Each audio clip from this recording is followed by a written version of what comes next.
He is known for being an influential abbot, mystic, and co-founder of the Knights Templar. He is recognized for his role in reforming the Benedictine order through the establishment of the Cistercian order. His name is Bernard of Clairvaux. In the heart of medieval Europe, a man named Bernard of Clairvaux emerged as a prominent figure in the religious landscape. Born into a noble family, Bernard showed great promise from a young age. His thirst for knowledge led him to study various schools of philosophy and art, expanding his perspective and nurturing his open-mindedness. But it was his spiritual journey that truly defined him. As a devout believer, Bernard sought a deeper connection with the divine. He entered the monastic life and founded the Clairvaux Abbey, nestled in the tranquil Val d'Absinthe. Here, he delved into the mysteries of faith, dedicating himself to prayer, contemplation, and a life of asceticism.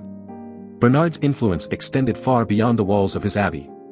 In the tumultuous times of the Church, he played a pivotal role in the Council of Troyes, where he outlined the principles of the Knights Templar, a group that would become the embodiment of Christian nobility. His unwavering support for Pope Innocent II during a schism further solidified his reputation as a trusted advisor and defender of the faith. But it was his fervent advocacy for the Crusades that left an indelible mark on history. Through his powerful sermons, Bernard rallied countless individuals to join the ill-fated Second Crusade. His words echoed through the halls of Vézelay, inspiring knights and commoners alike to take up arms in what they believed to be a holy war. Bernard's legacy was not confined to his lifetime. In recognition of his immense contributions, Pope Alexander III canonized him a mere 21 years after his death. His profound theological insights and unwavering devotion earned him the esteemed title of Doctor of the Church, bestowed upon him by Pope Pius VIII in 1830.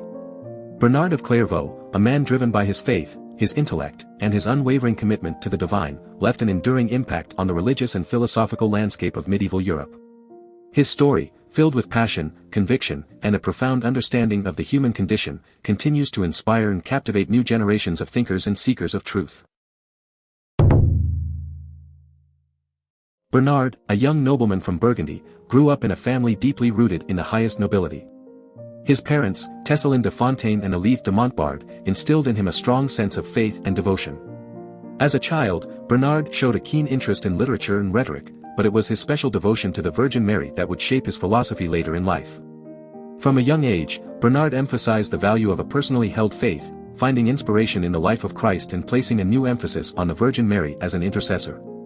Unlike the scholastics who relied on a rational approach to divine understanding, Bernard preached an immediate faith, one that required a personal connection to the divine through the intercession of the Virgin Mary. At the age of 19, tragedy struck when Bernard's beloved mother passed away. This loss deeply affected him and led him to contemplate a life of solitude and prayer. In 1098, he learned about the newly founded Citeaux Abbey, a monastery near Dijon that aimed to live according to the rule of Saint Benedict. Inspired by this new order, known as the Cistercians, Bernard made the courageous decision to join them. In 1113, Bernard, along with 30 other young noblemen from Burgundy, sought admission into the Citeaux Abbey.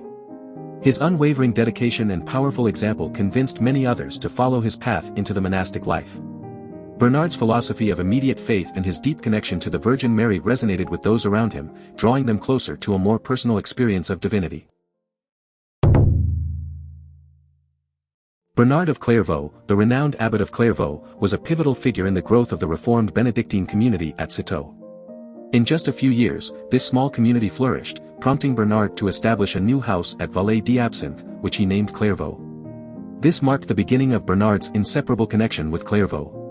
During the absence of the Bishop of Langres, Bernard was blessed as abbot by William of Champeaux, forging a strong friendship between the two. The early days at Clairvaux were marked by austerity, and Bernard himself fell ill. However, this did not deter aspiring monks from flocking to the abbey in great numbers.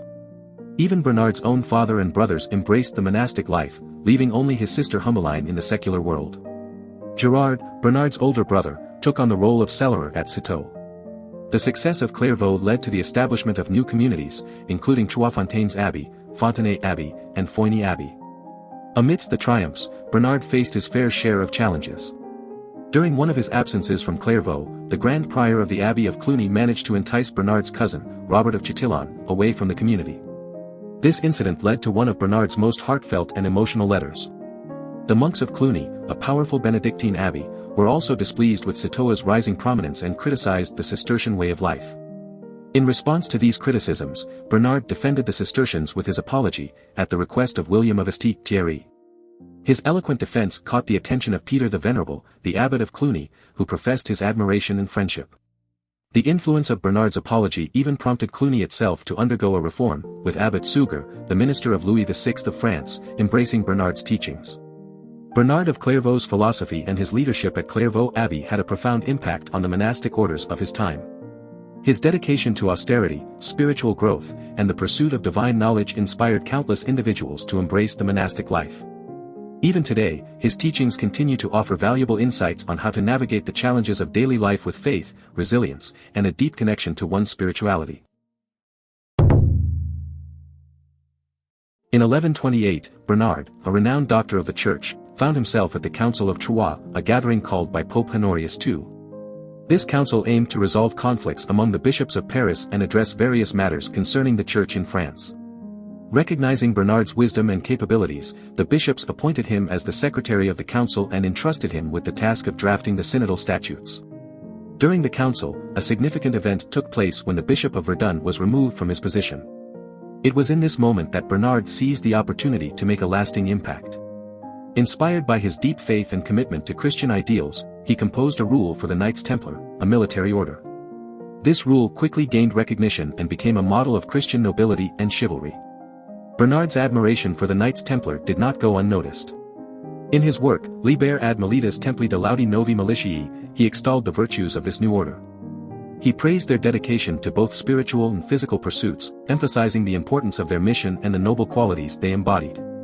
Bernard's involvement in the Council of Troyes and his contribution to the establishment of the Knights Templars rule exemplify his commitment to the Church and his desire to foster a society that upholds Christian values. His philosophy encourages individuals to embrace their faith and apply it to every aspect of their lives, just as the Knights Templar embodied their beliefs through their noble actions. Even today, Bernard's teachings and example can guide us in navigating the challenges of daily life. His emphasis on virtue, dedication, and the pursuit of a higher purpose can inspire us to live with integrity and compassion. By incorporating his philosophy into our own lives, we can strive to create a more just and virtuous society, just as Bernard sought to do during his time at the Council of Troyes. Do you want to explore more philosophers? Who do you want to see featured next? Subscribe and leave a comment below to let me know. I'll see you in the next video.